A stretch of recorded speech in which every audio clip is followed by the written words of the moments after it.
सत साहेब। प्यारे ज्ञानी पुरुषों, कल की वीडियो में आपको बताया था जबान के 4 दोष: कड़वा वचन, झूठ, चुगली और चापलूसी।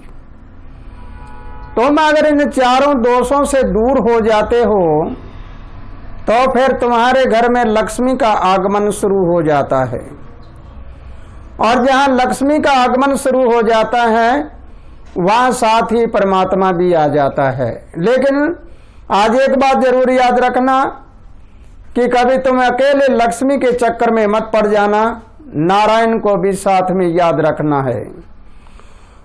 प्यारे ज्ञानी पुरुषों, आज इस डे का 62वां जन्म दिवस भी है। इस 62वें जन्म दिवस के शुभ अवसर पर आप सभी को शुभ आशीर्वाद के साथ यही कहूंगा कि तुम सब अपनी जबान के दोष हैं उनको आज मेरी झोली में डाल दो। कोई वाद विरोध है, कोई लड़ाई झगड़ा है, घरेलू झंझट है, वो मेरी झोली में डाल दो। अगर झोली में डाल दोगे तो तुम्हारे घर में लक्ष्मी भी रहेगी और नारायण भी रहेगा। और अगर तुम ये अपनी नीति को मेरी झोली में नहीं डालोगे तो वो कुरीतियां हैं वो घर में आ जाएगी, तो लक्ष्मी नहीं कुलक्ष्मी आ जाएगी। तो भाई आज एक छोटा सा वृतांत बताना चाहूंगा आपको, उस वृतांत को आप जरा सुनिए। एक बार लक्ष्मी और नारायण जी दोनों एक गांव में चले, और लक्ष्मी और नारायण में दोनों में कहने लगे, लक्ष्मी कहने लगी मेरी पूजा ज्यादा है, नारायण जी कहने लगे मेरी पूजा ज्यादा है।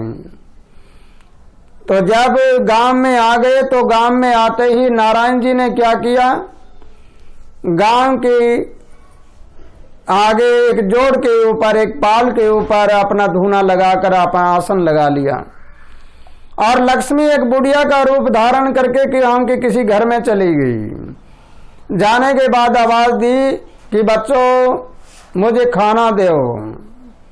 अंदर से आवाज आई कि दादी मां ले आते हैं। अब वो खाना ले आए, लाकर खाना डालने लगे तो बुढ़िया कहने लगी कि मैं तो भाई मेरे अपने बर्तनों में ही खाना खाती हूँ। बुढ़िया ने 5 सोने के बर्तन निकाले, सोने के बर्तन में खाना खाकर और बर्तनों को छोड़कर चल पड़ी। बच्चे दौड़े पीछे, कहने लगे दादी माँ ये आपके बर्तन रह गए। तब बुढ़िया क्या कहने लगी, कहने लगी मैं तो एक ही बार खाना खाती हूँ, एक बार बर्तन में, ये तुम्हारे है तुम ही रखो। बर्तन सोने के थे। अगले दिन दूसरे घर में चली गई। दूसरे में जाते गांव में हवा फूट गई पूरी तरह से कि एक बुढ़िया आई है और वो जहां खाना खाती है 5 बर्तन सोने के निकालती है और खाना खाकर उसके घर में छोड़ देती है। वहां तो सरपंच साहब भी आ खड़े हुए। सरपंच ने कहा कि बूढ़ी माँ आज हमारे घर में खाना खाना है। तो जब सरपंच के घर में बुढ़िया माँ पहुंची और इधर नारायण जी ने सत्संग लगा रखा था, तो बुढ़िया कहने लगी सरपंच से कि तुम्हारे गांव में अन्याय हो रहा है। सरपंच ने कहा कि बुढ़िया माँ कैसे, तुम्हारे गांव में एक पाखंडी आया हुआ है और वो एक सत्संग का बहाना लेके लोगों को बहका रहा है।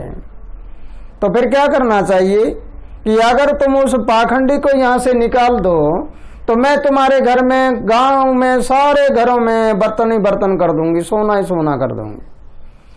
सरपंच साहब लालच में आ गए और जाकर लोगों को इकट्ठा करके और नारायण जी से कहा कि बाबा खड़ा हो, यहाँ से धूना उठा लेते रहे। नारायण जी ने कहा हाथ जोड़ के, अरे भाई मैं तुम्हें ज्ञान देता हूँ, अच्छा रास्ता बताता हूँ, मैंने लिया क्या? कहने लगे लेने देने का हमें कोई मतलब नहीं है, तुम यहाँ से चलते बनो, बस हमने कह दिया हम नहीं रहने देंगे हमारे गांव में। नारायण जी विवश होकर चल पड़े। थोड़ी दूर चले, 1 किलोमीटर चले, इतने में लक्ष्मी जी वापिस जा नारायण के साथ खड़ी हुई और नारायण जी को कहने लगी, नारायण जी बोलो पूजा किसकी है? तो नारायण जी ने कहा पूजा तो तुम्हारी है। इधर सरपंच वगैरह गांव में ढूंढने लगे, बुढ़िया गई कहाँ, बुढ़िया गई कहाँ, सारे गांव में ढूंढेरा पिटा दिया। तो फिर क्या मिला उनको? उस दुबध्या में, सारे गांव दुबध्या में पड़ गया। उस दुबध्या में क्या हुआ? उधर देखा नारायण जी की, नारायण को निकाल दिया, बाबे को निकाल दिया गांव से। बुढ़िया कहाँ गई? वो दुबध्या में बुढ़िया भी गई। न तो माया मिली और न राम मिला।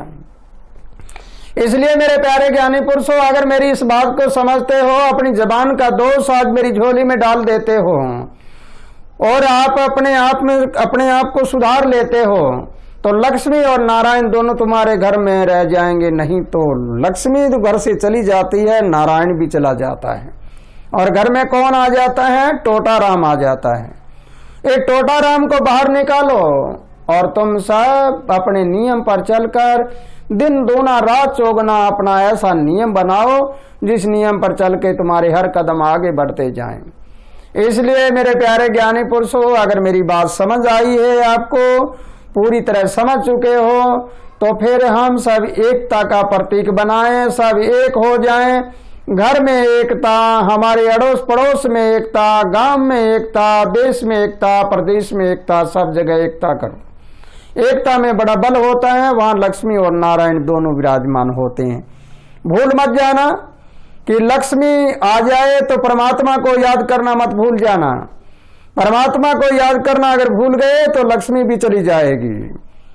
अगर तुम परमात्मा को याद करते हो तो लक्ष्मी तो परमात्मा के पीछे अपने आप ही आ जाएगी। याद रखना, एक को मनाने से दोनों आते हैं और एक को मनाने से दोनों जाते हैं। समझ आ गई होगी आपको? एक लक्ष्मी को मनाने से दोनों चले जाते हैं, एक नारायण को मनाने से दोनों आ जाते हैं। हमारे घर में टोटा कब आएगा, लक्ष्मी माता कब आएगी, ये आप तुम्हें सोचना है।